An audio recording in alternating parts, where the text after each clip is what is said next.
श्री राम समर्थ। सितंबर 20। गृहस्थी का स्मरण ही दुख का कारण है।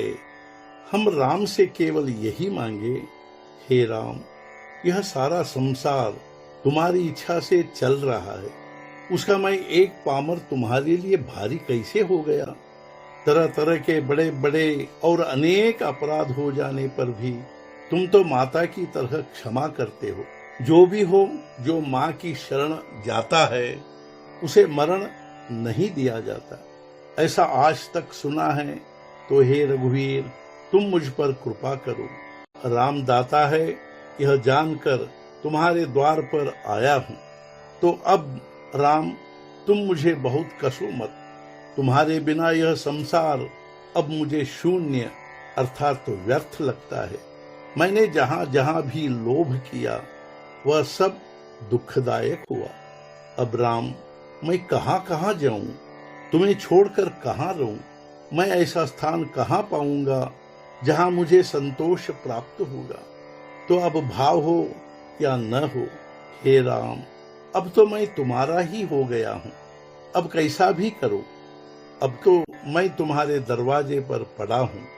अब संसार के मान सम्मान की कोई इच्छा नहीं है, उसमें मुझे कोई चाव नहीं है। हे रघुवीर, ऐसी कृपा करो कि यही भाव मेरे मन में दृढ़ हो जाए। अब मन में जैसा आए वैसा करो, किंतु इतनी कृपा करो कि मेरा मैं न रह जाए, अर्थात मैं का अहंकार पूर्ण नष्ट करो। जब तक देह की संगति है तब तक मैं मेरा की वृत्ति है। जिसे अभिमान होता है वह कभी अनुसंधान नहीं कर सकता। अंधकार जब बहुत घनीभूत हो जाता है तब उसे मिटाने का दूसरा कोई उपाय नहीं सूझता। जब सूर्य का आगमन होता है तब अंधकार अपने आप मिट जाता है। गृहस्थी में संकट तो आने वाले ही होते हैं, तो तुम मैं जो कहता हूँ उस पर गंभीरता से विचार करो और बहुत दुखी मत बनो। गृहस्थी का स्मरण ही दुख की जड़ है, यही उसका मूल कारण है। इसी को यदि तुम रटते हो तो जो भगवान आनंद स्वरूप है उसका स्मरण भी नहीं होगा।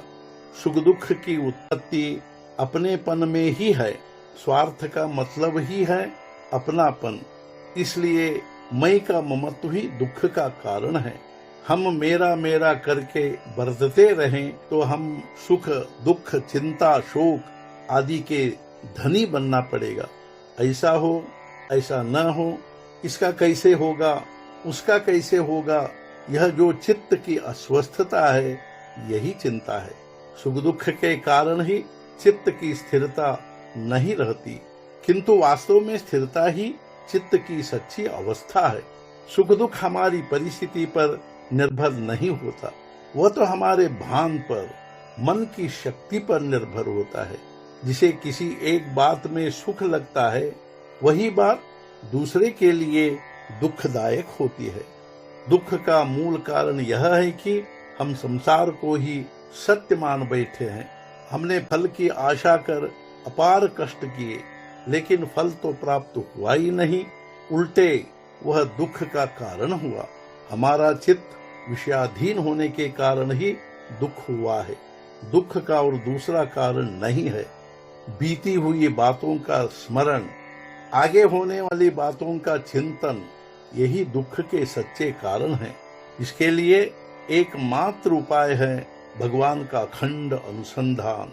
गृहस्थी सुख की नहीं होती, वह तो कर्तव्य की होती है।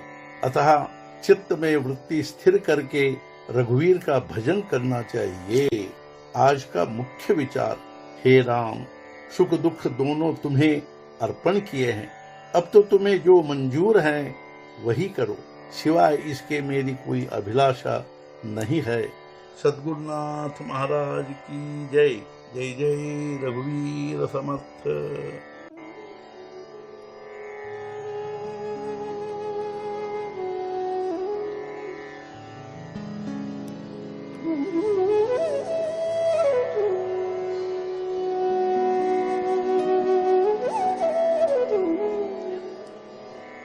Mm-hmm.